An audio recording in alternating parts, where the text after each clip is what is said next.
காவல்துறை முதல்வருடைய துறையா இருந்தாலும் அம்மா கண்ணெதிர பொண்ணை கற்பழிச்ச காவலர்களுக்கு எதிராக துறை ரீதியா நடவடிக்கை மட்டும்தான் எடுக்கப்பட்டதே தவிர அரசு எந்த நடவடிக்கை எடுக்கல. இதெல்லாம் சொன்னா விஜய் மட்டும் என்ன கிழிச்சிருவாருன்னு பாத்துரலாம் டிஎம்கே ஆதரவாளர்கள் சொல்லுவாங்க.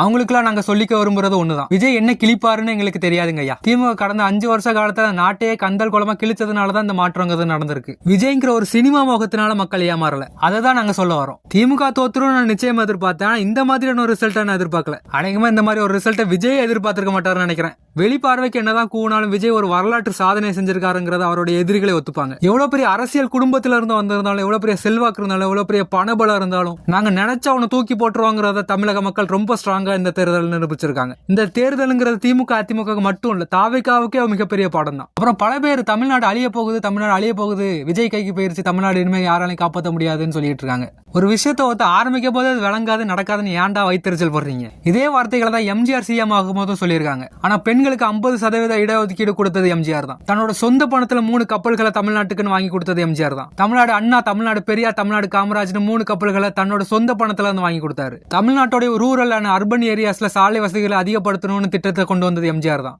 ஆனா திமுக காரங்கள்ட்ட கேட்டா அவர் சத்துணவு போட்டதை ஒண்ணுமே செய்யல, எல்லாருமே திமுக தான் செஞ்சதுன்னு சொல்லுவாங்க. தமிழ்நாட்டுடைய முன்னேற்றத்துல திமுக அதிமுக 2 கட்சிகளுக்குமே பங்குங்கிறது இருக்கு. காங்கிரஸ் இல்லாத இந்தியாவை எப்படி யோசிச்சு பார்க்க முடியாது, திராவிடம் இல்லாத தமிழ்நாட்டையும் யோசிச்சு பார்க்க முடியாது. ஆனா அதே நேரத்துல வரலாற்றோட நினைவுகளை மட்டுமே வச்சு காலத்தை ஓட்ட முடியாது.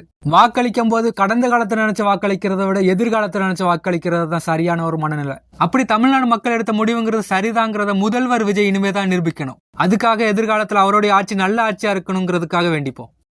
கச்சதீவை விஜய் கேட்டிருக்கிறார் என்பதற்காக சொல்லியிருக்கிறீர்கள். உங்களுடைய ஜனாதிபதி கச்சதீவை தரமாட்டார் என்று நாங்க சொல்லுறோம். கச்சதீவை மட்டுமில்ல, யாழ்ப்பாணத்தையுமே தமிழகத்துக்கு கொடுக்க சொல்லி தமிழக மக்கள் எங்களை பாதுகாத்துக் கொள்வார்கள். ஆகவே எங்களுடைய தமிழ் மக்களுடைய இதயத்தை கவர்ந்த தமிழ்நாட்டு முதலமைச்சர் விஜய் அவர்களுக்கு இலங்கை தமிழன், அடக்கப்பட்ட தமிழன் என்ற ஒரு தமிழ் குரலாக பாராட்டுகளை தெரிவித்துக் கொண்டு, முக்கியமாக கதைக்க வேண்டிய விடயம் இந்த மின்சார தடை.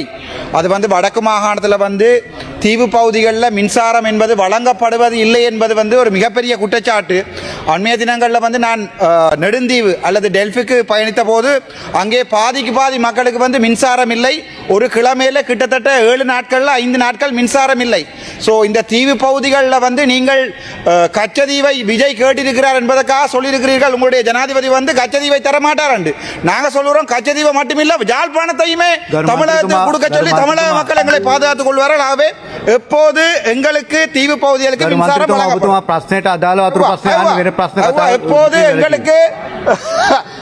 எப்போது எங்களுக்கு